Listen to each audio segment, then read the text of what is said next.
Hi guys, we are picking up where we left off last week. I am in the Clayton Hotel at Manchester Airport. I have got all my cases here ready to go. I've got 3 cases, so I have paid for 2 extra bags of luggage. Natasha also gets a small checked bag, and then I've got 1, and then we've each got a carry-on. Let me show you. So I've got this one for Natasha's carry-on. I'm going to take that big one for my carry-on, and then I've got my handbag as well. Natasha is just playing on a towel on the floor. We've got the travel cot set up in the corner of the room, and I've just ordered room service. So I've got a grilled chicken Caesar salad and chips. There's a £4 tray charged.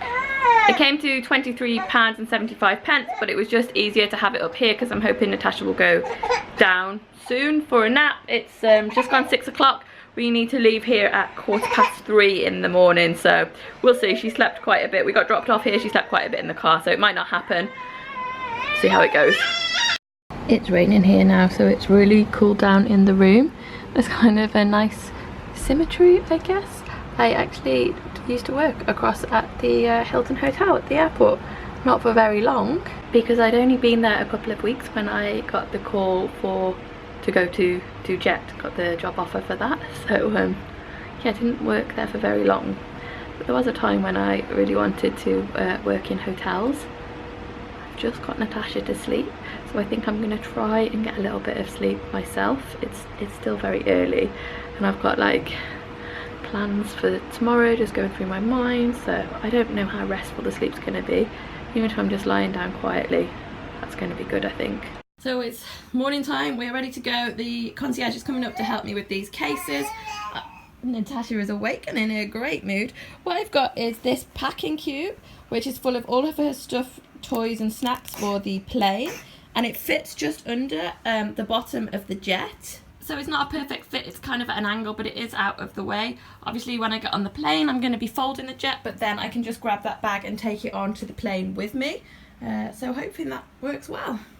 And those packing cubes did work really well. In fact, I've carried on using the big packing cube under the pram instead of using my nappy bag backpack since we've arrived, because as you can tell, we are here now. The journey was it was fine. Every time I mentioned to people about the flight, everybody was like, "Ooh, oh, don't envy you that. Oh, that'll be terrible with a baby." It really wasn't that bad at all. So the concierge came up to the room and helped take all the cases down, and I'd also ordered a breakfast to go, which was very handy. They put it in a little brown paper bag, and I got on the bus from the hotel. There's like a shuttle to the airport, and the concierge guy put everything on a trolley for me. So it was difficult when I had the 3 big suitcases and I had Natasha in the pram. Just getting from the bus drop off into the terminal, it wasn't a long stretch. But that was awkward. I pushed the pram a little bit and then I pushed the trolley a little bit. But once I was in the airport, everything moved along. The airport floor was really smooth, really easily, and it wasn't that far to my check-in gate. There was a big queue at the check-in gate though. I was waiting there for nearly an hour. That's when I ate my breakfast that I had in the little to-go bag, and Natasha was a bit restless in that queue, so I was kind of worried. And then by the time I nearly got to the front, she was asleep. I had no trouble checking the bags. As I mentioned, I paid extra for 2 extra suitcases.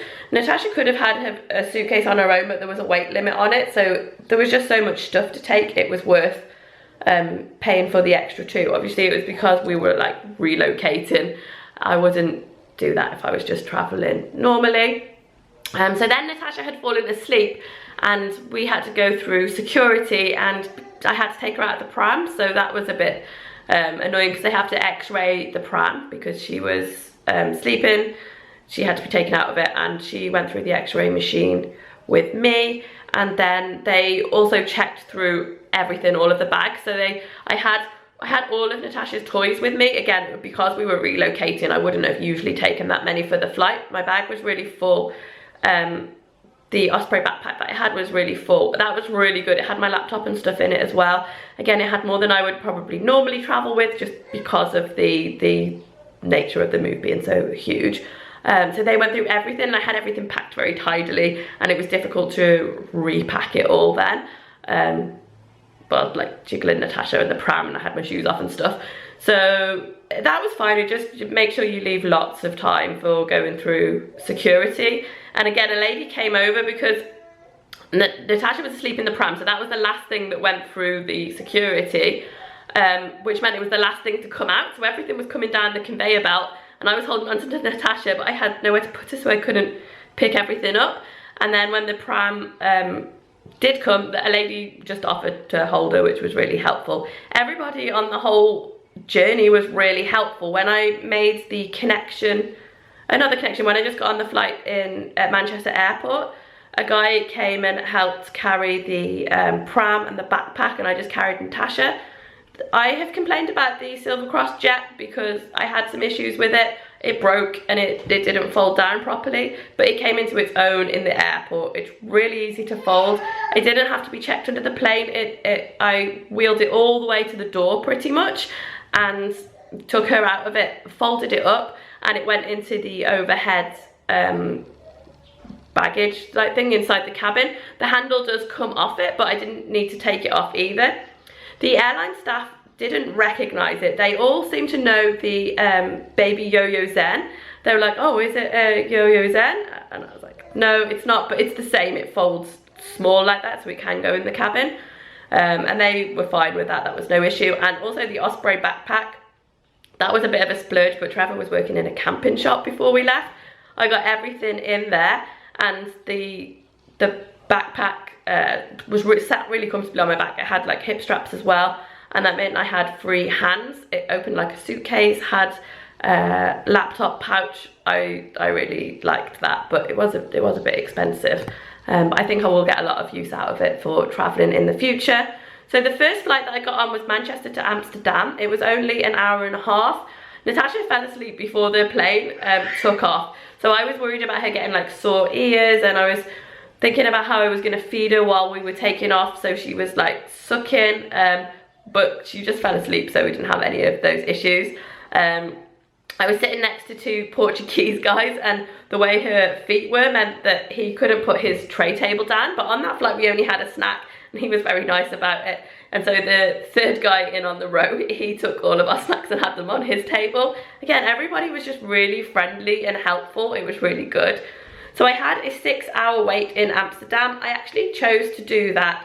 I could have just had a 2-hour gap, but I had seen that first flight I had from Manchester to Amsterdam often gets delayed, and I didn't want it to be delayed and be a rush.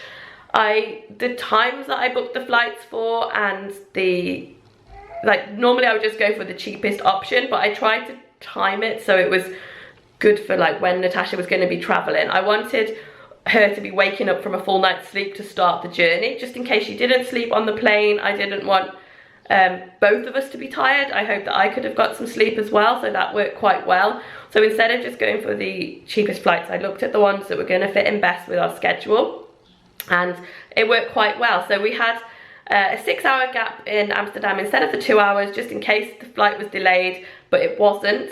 But Amsterdam Airport, there is a lot to do for kids there. Obviously Natasha was 7 months when we were taking the flight, so 7.5 months. She's not that majorly interactive, but there is a baby room at Amsterdam Airport, which is really good. So it's got several little booths, and they've got a cot in them, so the baby can go in the cot, and they've got like a shower curtain that comes round, so you can feed in there, or if they're sleeping you can have some privacy. There's also some changing tables in there, and really big sinks that can double as a bath if you needed to give them a bath, which, you know, you may do. So that was quite a nice idea. The room in itself just seemed a little bit tired. It's obviously been very used. It looked like at some point it had like projectors of little stars and things that went onto the ceiling, but they weren't working, and some of the taps were a bit rickety.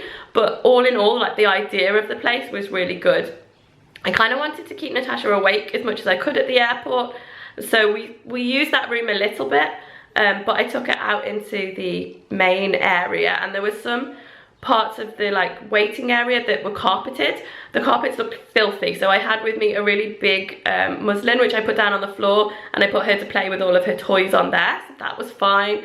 I had some food in the terminal, which I also didn't really enjoy. It was meant to be like a traditional dish from Amsterdam, and it was like these fried potato things and some not very nice chips. I think like staying hydrated and eating well is really important. If you eat rubbish, you just feel like rubbish, and I probably should have gone for something a bit fresher at the airport to eat, but I did manage to have a meal there, so that was fine.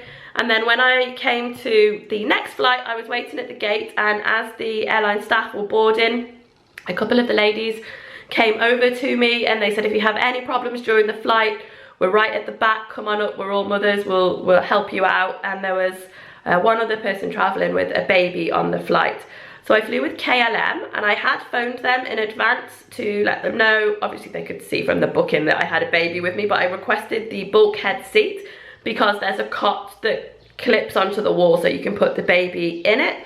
Natasha isn't sitting up, but she can kind of pull herself a little bit. I mean, she can sit up if you put her up, but she can't sit up herself.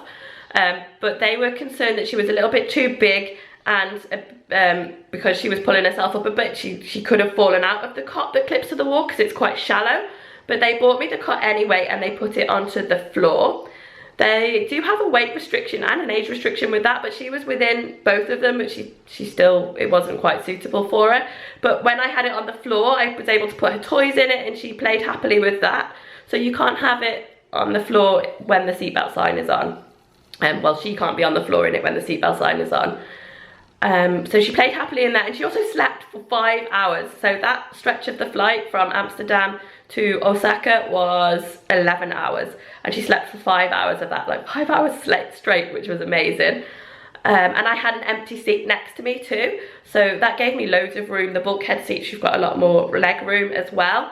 She wasn't interested in like looking out of the window. I was like, wow, look, the world's going by. She was interested in the other passengers around. And again, everybody was really friendly and helpful. It just wasn't very bad. I think it was quite a nice age to travel with. I think when she's a toddler, it might be harder perhaps to keep her entertained, but it was fine. And then we arrived into Osaka, and Trevor met us at the airport. It took me a while to get through customs because I was getting a residence card, or we were both getting residence cards, so that took a little bit longer. I think we were the last ones coming off the plane. So our luggage was the last going around the carousel, and there wasn't anybody there to help me with that. So that was the only time that I really had to, not struggle, but lug the luggage, like put the suitcases on top of each other. And then as I was pushing the pram again and all the suitcases towards the exit, a guy came over and he took the trolley off me. He took our passports, we got those checked, and he took us all the way out to where Trevor was. So it was plain sailing. It was good. It was tiring. It was really long. I think it was 18 hours from getting on the first flight to when we touched down in Osaka. And then actually we had quite a long drive once we arrived here, but Trevor had the car. He had a cool box filled with drinks and snacks. We were just so happy to be back together again. Took our time, and Natasha slept again in the car on the way back. And now we have arrived. We're here. Guess my big takeaway is it's not that bad. I was prepared for it to be like the worst day that she has when she cries and cries, for everybody around me on the plane to be irritated. I would be irritated if there's a baby crying all the time.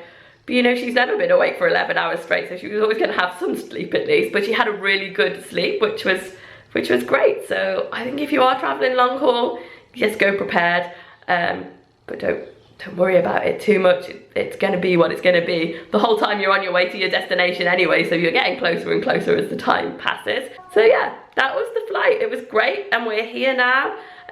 Actually, the time after we arrived, with Natasha having jet lag, was worse than the flight, because her sleep pattern has been all over the place. So she's been up really late and sleeping really late into the day. I'm hoping that will get back on track, but I've been finding that more difficult to deal with than the flight was. The flight wasn't an issue at all. So if you've got any questions about traveling with children or any advice for me for next time we fly, do let me know in the comments below, and I will see you again next week. Thanks for watching, guys. Bye bye.